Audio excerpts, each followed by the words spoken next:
May mga tao talagang tinatawag na people pleaser. Yung tipong ayaw makasakit ng damdamin ng iba, kaya lagi na lang silang oo, kahit gusto na nilang sumigaw ng hindi. Sila yung laging inuuna ang kapakanan ng iba kahit kapalit ay sarili nilang kapayapaan. Sa harap nakangiti, pero sa loob pagod na.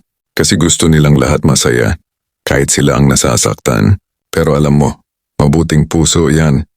Kaya lang kapag sobra nauubos ka, dahil hindi mo kayang pasayahin ang lahat, lalo na kung ikaw mismo ay hindi na masaya. Kaya kung isa ka sa mga people pleaser, paalala lang, hindi mo kailangang laging mag-adjust. Hindi mo kailangang palaging mabait. Ang hindi ay hindi kawalan ng pagmamahal. Minsan, yun ang anyo ng respeto sa sarili. Kaya matutong pumili. Hindi para saktan ng iba, kundi para hindi mo na rin saktan ang sarili mo ng paulit-ulit.